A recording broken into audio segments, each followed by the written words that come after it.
महाराष्ट्र से दो उम्मीदवार ऐसे हैं जिन्होंने चुनाव के पहले ही चुनाव आयोग से लेकर कोर्ट के सामने डुप्लीकेट वोटर को लेकर शिकायत की, मगर चुनाव अधिकारियों ने कुछ नहीं किया। चुनाव खत्म हो जाने के बाद भी पनवेल के बलराम दत्तात्रेय पाटिल वोट चोरी को लेकर लगे रहे। इनके जैसे लोग ना हो तो इस देश में वोट की डकैती हो जाए और पता ना चले।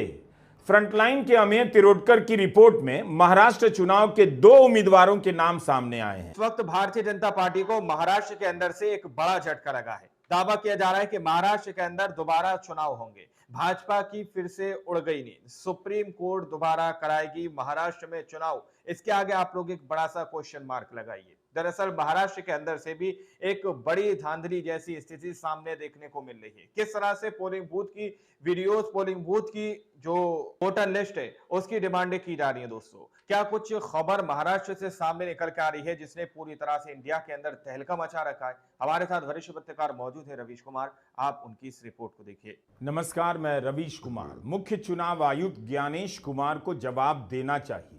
उन्होंने कहा कि किसी ने महाराष्ट्र चुनाव को लेकर कोर्ट में याचिका दायर नहीं की, किसी ने भी महाराष्ट्र के चीफ इलेक्टोरल ऑफिसर को शिकायत नहीं की। ज्ञानेश कुमार आधा सच बोल रहे थे या पूरा झूठ?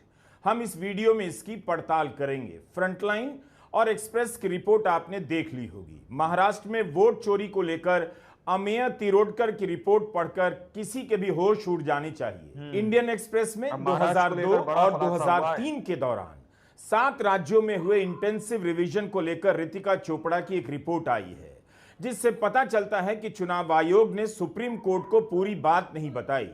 फ्रंटलाइन और एक्सप्रेस की दोनों खबरों को एक साथ देखिए, आपका सर शर्म से कुछ झुक जाएगा। पता चलेगा कि वोट चोरी का मामला कितना गहरा है। महाराष्ट्र से दो उम्मीदवार ऐसे हैं जिन्होंने चुनाव के पहले ही चुनाव आयोग से लेकर कोर्ट के सामने डुप्लीकेट वोटर को लेकर शिकायत की, मगर चुनाव अधिकारियों ने कुछ नहीं किया। चुनाव खत्म हो जाने के बाद भी पनवेल के बलराम दत्तात्रेय पाटिल वोट चोरी को लेकर लगे रहे। इनके जैसे लोग ना हो तो इस देश में वोट की डकैती हो जाए और पता ना चले। फ्रंटलाइन के अमेय तिरोडकर की रिपोर्ट में महाराष्ट्र चुनाव के दो उम्मीदवारों के नाम सामने आए हैं, जिन्होंने राहुल गांधी से भी पहले अपने अध्ययन से हजारों डुप्लीकेट वोटर की शिकायत निर्वाचन अधिकारियों से की थी, मगर कोई कार्रवाई नहीं की गई। राहुल गांधी से चुनाव आयोग शपथ पत्र मांग रहा है, उन्होंने देने से इनकार कर दिया है। सवाल है, अपनी प्रेस कॉन्फ्रेंस में मुख्य चुनाव आयुक्त ज्ञानेश कुमार राहुल गांधी से कह रहे हैं अगर 7 दिनों के भीतर शपथ पत्र नहीं देंगे तो उनका आरोप निराधार मान लिया जाएगा। आपको याद है, प्रेस कॉन्फ्रेंस में मुख्य चुनाव आयुक्त ने कहा कि वोटर लिस्ट को लेकर कोई कोर्ट नहीं गया। क्या वे सही कह रहे थे? चुनाव के बाद छोड़िए, चुनाव से पहले ही बलराम दत्तात्रेय पाटिल और चंद्रकांत निंबा पाटिल आयोग से लेकर कोर्ट गए। कोर्ट ही नहीं, तहसीलदार और रिटर्निंग अफसर के पास गए जो एसडीओ होता है। इसके तो प्रमाण कोर्ट में भी मौजूद होंगे। महाराष्ट्र में वोटर लिस्ट बढ़ी। समय रहते जब ड्राफ्ट सूची थी तो दावे और आपत्ति क्यों नहीं जमा कराए गए? क्यों नहीं जमा कराए गए? जब रिजल्ट निकल आया तब याद आया कि ये गलत था और एक भी मतदाता का नाम सबूत सहित आज तक चीफ इलेक्टोरल ऑफिसर महाराष्ट्र को नहीं मिला। चुनाव हुए 8 महीने हो गए। महाराष्ट्र में क्यों नहीं उच्चतम न्यायालय में चुनावी याचिका दायर की गई? इन दोनों ने जब मुख्य चुनाव आयुक्त की प्रेस कॉन्फ्रेंस सुनी होगी तो क्या सोचा होगा? क्या इनका आयोग में भरोसा बढ़ गया होगा? उस पर ज्ञानेश कुमार कहते हैं, चुनाव आयोग में भरोसा कीजिए, हम पक्ष विपक्ष नहीं हैं, समकक्ष हैं। आयोग वोटर की प्राइवेसी का हवाला दे रहा है, लेकिन अब सबको दिखने लगा है कि वोटर की प्राइवेसी के नाम पर वोट चोरों की प्राइवेसी का ख्याल रखा जा रहा है। वो पकड़े न जाएं, इसलिए वोटर की प्राइवेसी की दलील दी जा रही है। कहा जा रहा है पोलिंग बूथ के सीसीटीवी फुटेज नहीं दिए जाएंगे। फ्रंटलाइन में अमेय तिरोडकर की रिपोर्ट के बाद चुनाव आयोग को मतदाता सूची सार्वजनिक कर देनी चाहिए, सीसीटीवी फुटेज भी। कोई तरीका तो निकालना चाहिए ताकि जनता को यकीन हो कि डुप्लीकेट वोटर के इस्तेमाल से बीजेपी चुनाव नहीं जीती है। बीजेपी को भी इसकी मांग करनी चाहिए। महाराष्ट्र से आने वाली रिपोर्ट बता रही है कि हर हारे हुए उम्मीदवार को अपने पोलिंग बूथ के वोटर लिस्ट की जांच शुरू कर देनी चाहिए। पोलिंग बूथ दुनिया के लोकतंत्र का इससे बड़ा घोटाला कहीं नहीं हुआ होगा। इसे टालने से संदेह और बढ़ता जाएगा। चंद्रकांत निंबा पाटिल शिवसेना शिंदे के उम्मीदवार थे। उन्होंने भी चुनाव अधिकारी के सामने 2 अगस्त 2024 को 43,276 डुप्लीकेट वोटर की शिकायत की। कहा कि विधानसभा चुनाव में बोगस वोटिंग हो सकती है। वहां से सकारात्मक जवाब नहीं मिला तो बॉम्बे हाईकोर्ट की औरंगाबाद बेंच में याचिका लगाते हैं। मुक्ताई नगर विधानसभा के तहसीलदार ने जवाब दिया कि किसी मतदाता के वोट का अधिकार इसलिए नहीं छीना जा सकता है कि किसी ने शिकायत की है। तहसीलदार ने चंद्रकांत पाटिल के सबूतों को अपर्याप्त माना और कहा कि इस दावे को वेरीफाई नहीं किया जा सकता कि 43,276 वोटर डुप्लीकेट हैं।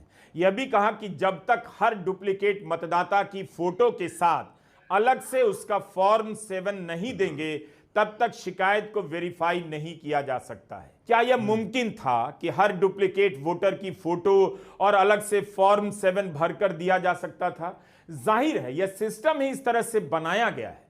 कोई जान रहा है इसके बारे में कि पता ही ना चले कि कितने डुप्लीकेट वोटर हैं, और पता चल भी जाए तो हटाना संभव ना हो, फॉर्म ही भरता रह जाए, अदालतों के चक्कर में फंसकर रह जाए। तो क्या किसी ने इस तंत्र को ठीक से समझ लिया है और अपने हिसाब से साथ भी लिया है, जिसका डर केवल विरोधी नहीं सहयोगी दलों के उम्मीदवारों को भी सताता रहता होगा। इसके बाद भी शिवसेना एकनाथ शिंदे की पार्टी के उम्मीदवार चंद्रकांत निंबा पाटिल हाईकोर्ट गए। कोर्ट से भी यही जवाब मिला जो जवाब तहसीलदार ने उन्हें दिया। सबसे बड़ा सवाल है कि चंद्रकांत निंबा पाटिल चुनाव से पहले डुप्लीकेट वोटर को लेकर क्यों परेशान थे?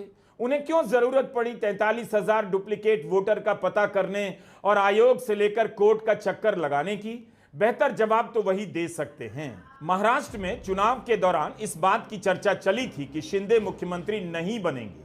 बीजेपी उनका नाम लेती रही लेकिन कभी ठोस तरीके से नहीं कहा शिंदे ही मुख्यमंत्री बनेंगे। जब नतीजे आए, बीजेपी 132 सीटों के साथ सबसे बड़ी पार्टी बनी। शिंदे को 57 सीटें आई और अजीत पवार को 41। एकनाथ शिंदे मुख्यमंत्री से उप मुख्यमंत्री बन गए। देवेंद्र फडणवीस उप मुख्यमंत्री से मुख्यमंत्री।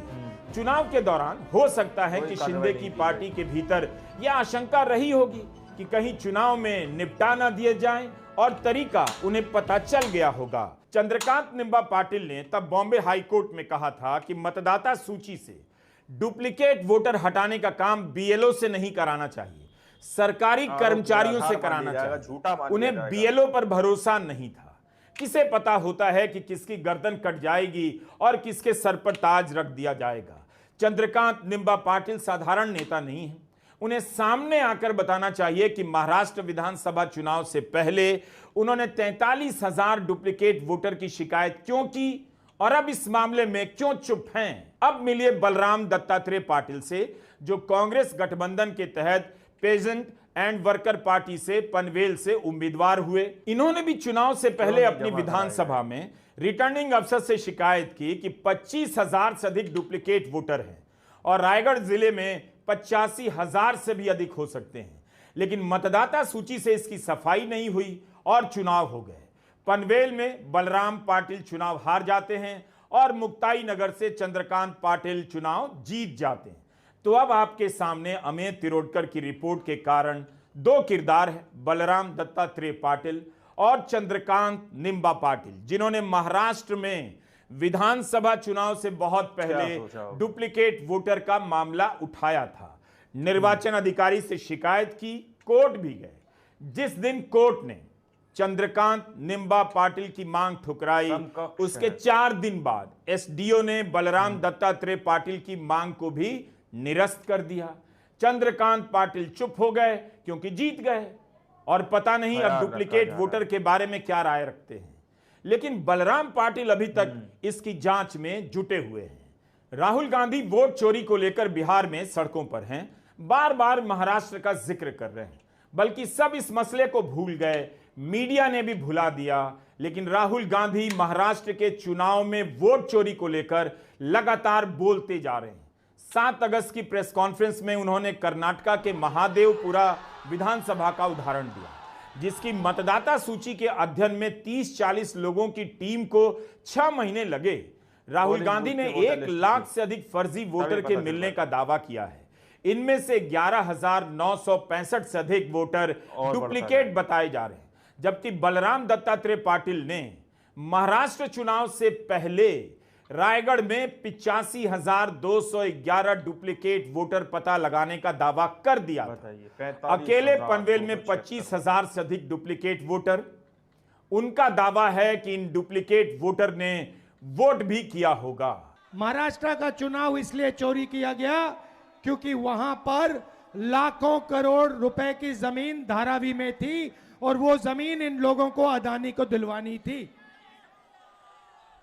ये जो चोरी किया जा रहा है, ये आपको बेरोजगार बनाने के लिए किया जा रहा है। अदानी को, अंबानी को बिहार का, महाराष्ट्र का, हर प्रदेश का पूरा धन दिलवाने के लिए दिया जा रहा है। ये चाहते हैं कि बिहार की जनता, बिहार के युवा प्राइवेट यूनिवर्सिटी कॉलेज में जाए, अपना पैसा लाखों रुपए उन्हीं अरबपतियों को दे, उसके बाद रोजगार ना मिले। ये ऐसा हिंदुस्तान चाहते हैं।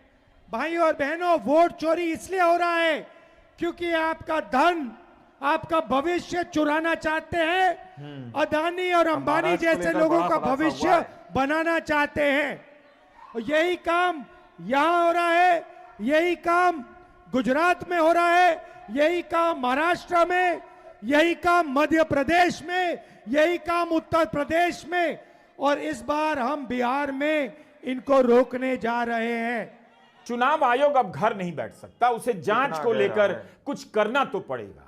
राहुल गांधी के YouTube चैनल पर ही 7 अगस्त की प्रेस कॉन्फ्रेंस को 10 लाख से अधिक व्यूज मिले हैं। यह सिर्फ एक जगह की बात है, बाकी जगहों के व्यूज मिलाकर देखें तो कई करोड़ तक यह संख्या जा सकती है। फ्रंटलाइन में अमेय तिरोडकर की यह रिपोर्ट बताती है कि इतने बड़े देश में कोई तो है जो इस चोरी को पकड़ चुका है और पता लगाने में जुट गया है। चुनाव से पहले और चुनाव में 50,000 से अधिक वोटों से हार जाने के बाद भी बलराम पाटिल चोरी के इस खेल के पीछे भागते रहे। जब चुनाव आयोग से डेटा नहीं मिला, रिटर्निंग अफसर ने पोलिंग बूथ के भीतर टिक लगे वोटर लिस्ट देने से इनकार कर दिया। कहा कोर्ट से ऑर्डर लेकर आइए, तो कोर्ट भी गए, वहां सफलता नहीं मिली। लेकिन इसके बाद भी बलराम पाटिल ने हार नहीं मानी। अपनी विधानसभा के हर पोलिंग बूथ के बीएलए से वो सूची मंगाई जिस पर राजनीतिक दल के एजेंट वोटर के नाम के आगे टिक करते हैं और उसका अध्ययन शुरू कर दिया। यह काम कहीं से आसान नहीं था। हर जगह से वोटर लिस्ट जमा करना, टिक मार्क को दूसरे पोलिंग बूथ के लिस्ट के टिक मार्क से मिलाना, ताकि पता चले सेम नाम का आदमी एक ही विधानसभा में या बगल की विधानसभा में 2-2 बार वोट तो नहीं कर रहा। बलराम पाटिल ने अध्ययन करना शुरू किया और बूथ लेवल असिस्टेंट की मार्क की हुई सूचियों से सारा खेल खोलकर रख दिया है। उनकी गिनती में अब तक 11,628 डुप्लीकेट वोट मिले हैं जो डाले गए। पनवेल विधानसभा में 574 पोलिंग बूथ हैं। अभी तक वे 490 पोलिंग बूथ का अध्ययन कर चुके हैं। 84 बूथों का अध्ययन बाकी है। पाटिल का कहना है ये आंकड़ा 17,000 से ऊपर जा सकता है।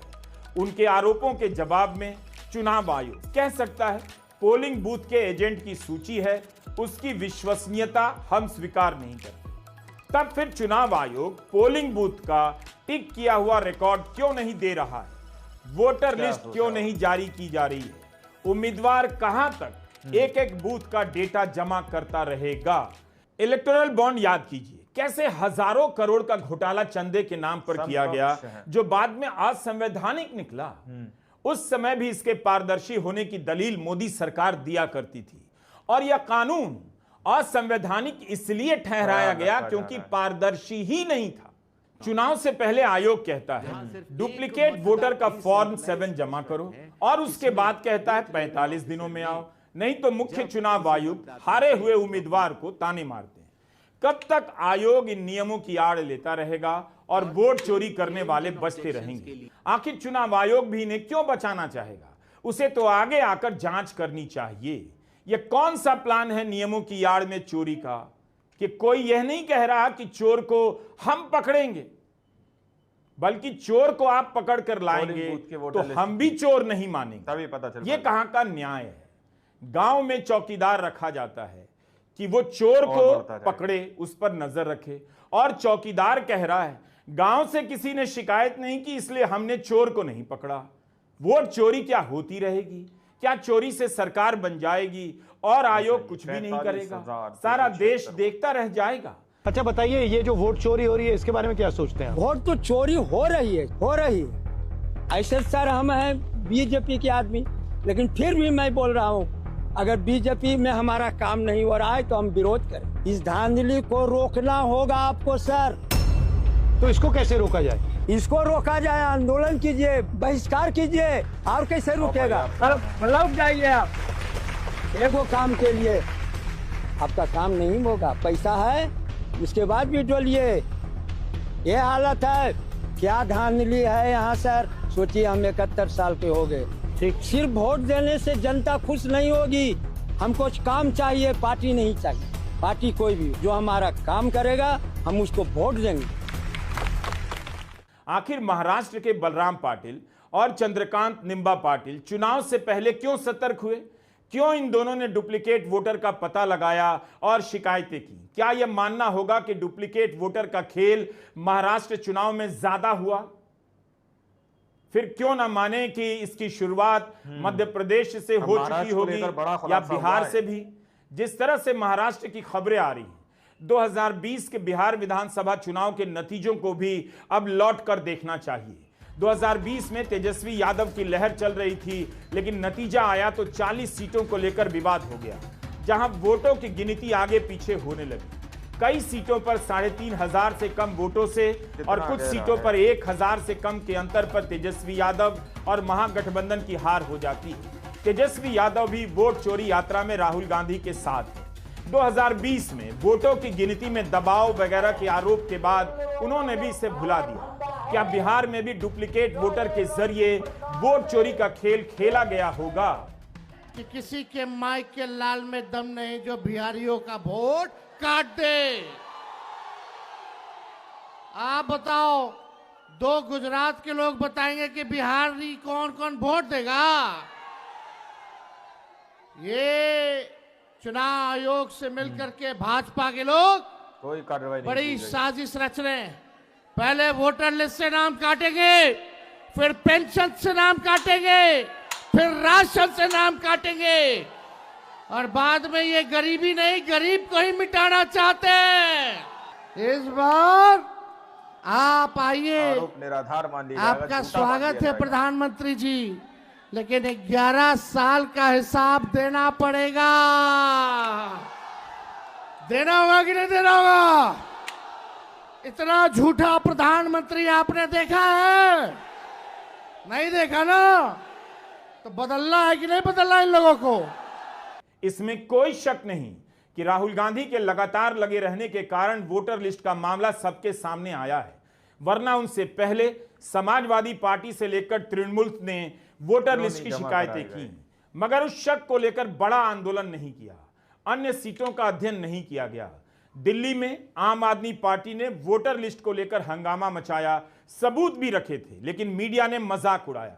अगर इन सभी दलों ने भी खुद को झोंक दिया होता तो आज वोट चोरी की सच्चाई को प्रेस कॉन्फ्रेंस और झूठी खबरों से रोकना संभव नहीं होता। हर चुनाव में आप देखेंगे कि मीडिया के जरिए माहौल बनाया जाता है, कहानी बनाई जाती है कि आरएसएस के हजारों लाखों कार्यकर्ता बूथ बूथ पर काम कर रहे हैं, ड्राइंग रूम की मीटिंग ले, पन्ना प्रमुख बनाए गए हैं, लेकिन डुप्लीकेट वोटर और संदिग्ध वोटर का मामला कुछ और कह रहा है। क्या अब इन लाखों हजारों आरएसएस के कार्यकर्ताओं को बिहार में एसआईआर के बाद जो संपक्ष ड्राफ्ट है। सूची आई है, एक भी गड़बड़ी नहीं मिल रही। क्या इन्होंने अपनी तरफ से चुनाव आयोग में कोई शिकायत की है? इन कहानियों की आड़ में चुनाव चोरी का खेल छिपाया जा रहा था, जिसे राहुल गांधी ने सबके सामने ला दिया है। प्रेस कॉन्फ्रेंस की महाराष्ट्र के बाद कि देखिए इलेक्शन कमीशन से हमने कहा समझाइए ये हुआ कैसे, 1 करोड़ नए वोटर कैसे आए, लोकसभा में एक नतीजा, विधानसभा में दूसरा नतीजा। आर्टिकल लिखा, रीजनल न्यूज़पेपर्स में डाला, महाराष्ट्र में डाला, बहुत चला महाराष्ट्र में, क्योंकि लोगों को यह फीलिंग थी कि कुछ ना कुछ यहां पे गलत हुआ है। तो फिर हमने कहा ठीक है, पोलिंग बूथ के वोटर लिस्ट चलिए सबूत निकालते हैं, तभी सबूत पता ढूंढते चल हैं। पाएगा और बढ़ता जाएगा। हर स्टेप पे इलेक्शन कमीशन हमें मदद नहीं कर रही थी, उल्टा जिन चीजों को हमें जरूरत थी वो नहीं दे रही थी, बताइए 45 बहाने बना रही थी। 276 वोट। बलराम पाटिल ने दिखा दिया कि 15,000 से अधिक वोटर उनकी पनवेल विधानसभा में भी दर्ज हैं और पड़ोस की विधानसभा बेलापुर में भी। इसलिए इसका ठोस जवाब आना चाहिए कि डुप्लीकेट वोटर एक विधानसभा में 2 अलग अलग बूथों पर जाकर वोट दे रहा है, या एक विधानसभा में वोट देने के बाद बगल की विधानसभा में जाकर वोट दे रहा है। आप केवल यह नहीं कह सकते कि पॉलिटिकल एजेंट का डेटा है तो नहीं मानेंगे, आपको जांच करनी होगी।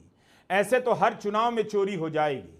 मुख्य चुनाव आयुक्त ज्ञानेश कुमार अगर खुद से बलराम पाटिल और चंद्रकांत पाटिल का उदाहरण।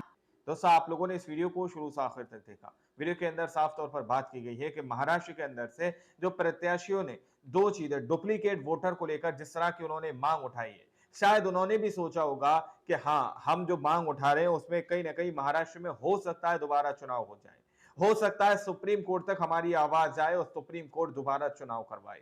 जैसा कि मैंने बड़ा सा क्वेश्चन मार्क आप लोगों को लगाने के लिए स्टार्टिंग में ही कहा था कि एक बड़ा सा क्वेश्चन मार्क के साथ ये सवाल पूछे जा रहे हैं, क्या सुप्रीम कोर्ट दोबारा से महाराष्ट्र के अंदर चुनाव करवाएगा? जिस तरह से डुप्लीकेट को लेकर मामला सामने निकल कर आ रहा है। अभी हाल ही में हरियाणा के अंदर की हमने आप लोगों को खबर दी थी कि ऊंचा के अंदर किस तरह से वहां पर भी फर्जीवाड़े की खबर सामने निकल के आ रही है। प्रत्याशी सीधे तौर पर आग बबूला होते हुए नजर आ रहे हैं। तो खबरें दिन प्रतिदिन सामने निकल कर आती हुई नजर आ रही है। चुनाव आयोग की तरफ से, इलेक्शन कमीशन ऑफ इंडिया की तरफ से क्या बातें कही गई हैं, वो तस्वीरें भी हमने इस वीडियो के अंदर आपको दिखाई हैं। आप लोगों ने इस रिपोर्ट को देखा, सुना, आप लोग इस रिपोर्ट के बारे में क्या सोचते हैं, क्या समझते हैं, अपनी राय कमेंट सेक्शन में जरूर दीजिएगा। सच्ची बात की खबरें देखने के लिए चैनल को सब्सक्राइब कीजिए। मिलते हैं अगली वीडियो में, जब तक के लिए जय हिंद, जय भारत।